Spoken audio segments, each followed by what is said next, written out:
Mga ilang nga dinaanan ni Christine at Leon ay maaari pa natin bang maramdaman at posible pa bang itong daanan ng panibagong bagyo na ngalan ay si Marcy PH. Ayon sa mga kaunting ibibigay ko po sa inyong maikling informasyon at nasagap natin, ayon sa mga naipost ng ating weather update na Mr. Typhoon Padua na ilinabas ngayong latest at update ngayong Lunes, Nobyembre 4, 2024. Ang bagyong si Marcy PH o may international name na Yensing ay nasa 800 na kilometro sa silangan ng Naga City or tapat mismo ng Kabikulan at kumikilos ng west-northwest sa sobrang bilis na may taglay ito ng 37 km per hour. Dala ang lakas ng hangin na malapit sa gitna ng 100 km per hour. Wala pa po itong inaasang epekto sa Kabikulan. Samantala, sa dulong hilagang Luzon ay magsihanda po kayo sa inaasahan na pagdaan nito sa darating na Biyernes at Sabado, ngayong Nobyembre 8 hanggang 9. Abangan ang mga updates natin ng Bagyong Marcy dito sa Storm Alert Ulat Panahon.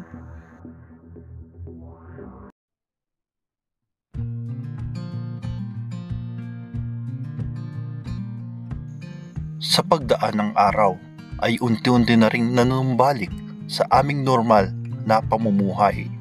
At dahil dito ay nabigyan po kami ng panibagong pag-asa at panibagong hamon muli sa buhay.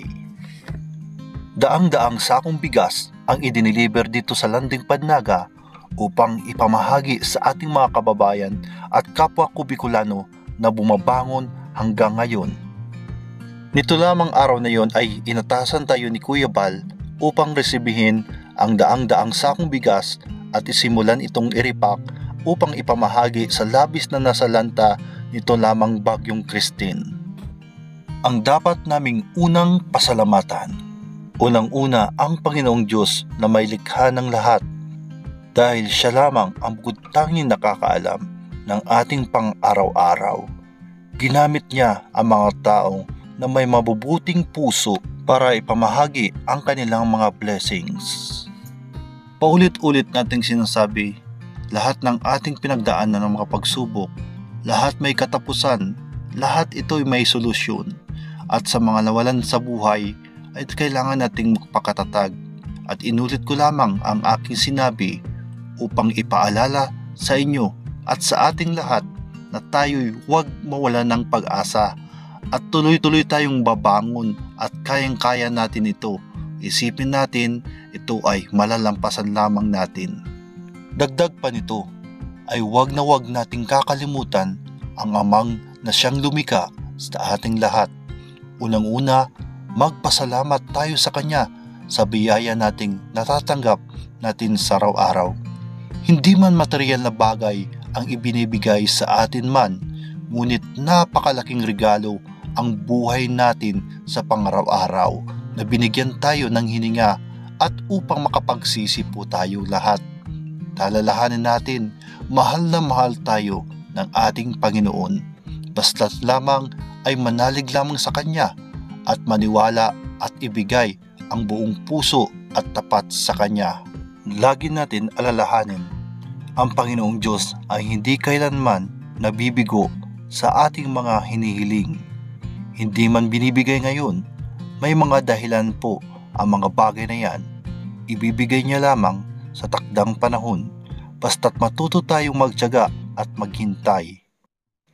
Habang inaantay natin na madiskarga ang mga sako-sakong bigas mula papunta sa bodega at bago ito repakin, ay inaantay natin ang Team Kalingap mula sa pamumuno ng ating founder na si Kuya Bal Santos Matubang, Ate Edna Vlogs at Kalingap Rab.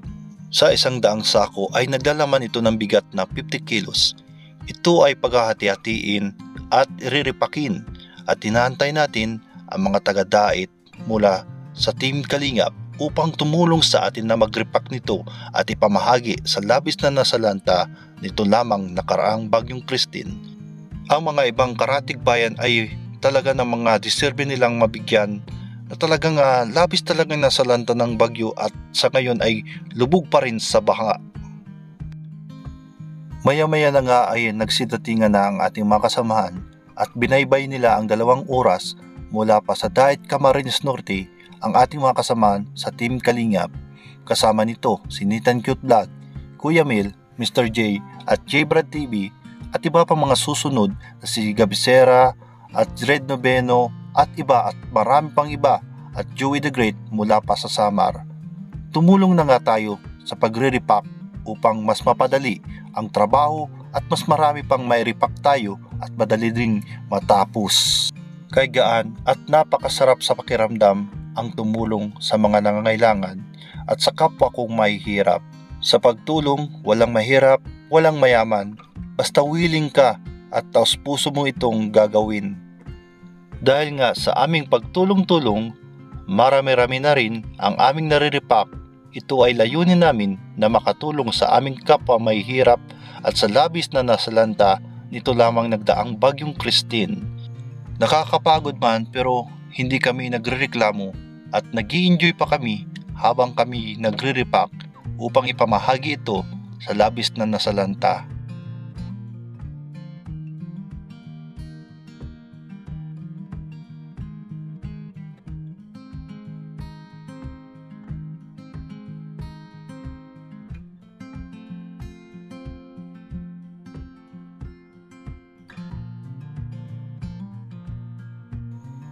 Maraming pang nagsidatingan ng aming mga kasamahan sa Team Kalingap, lalong-lalo na si Kuya Bal Santos Matubang kasama ang kanyang asawa na si Ate Edna.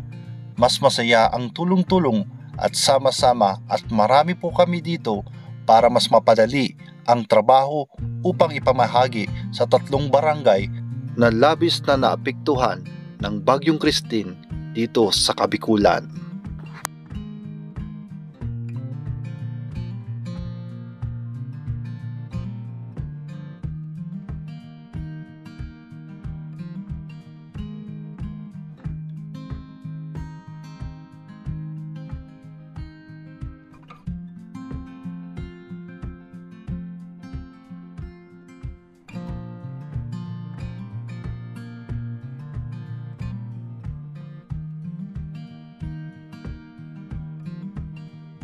Kinabukasan ay agad pinuntahan ng Team Kalingap ang Barangay Lipot, Milaor, Camarines Sur.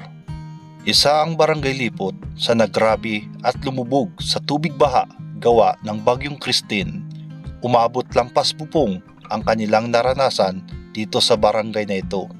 Ang Barangay Lipot isa sa napili ng Team Kalingap upang ipamahagi ang relief goods at feeding program para sa mga taga-residente rito. Kasama namin sa pagsorbi si Gabisera, J Brad at ako. At tulong-tulong na nga ang mga tao rito upang ipamahagi sa mga nangangailangan na labis talagang nasalanta nito lamang nakaraang baha. Sa kaunting tulong ay napakalaking bagay po ito sa panahon ngayon. Maraming mga taga rito ang nasiyahan at hindi nila inaakala ang pagdating ng grupo ng Team Kalingap. Nagbigay ito ng aliw upang makalimutan ang mga bangungot na nakaraang Bagyong Christine. Sa ganitong paraan ay malaking tulong ito upang tayo maging positibo sa buhay.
Sa kabila ng puyat, pagod, ay nagresulta naman ito ng ngiti para sa ating mga kapwa Pilipino at kapwa Bicolano.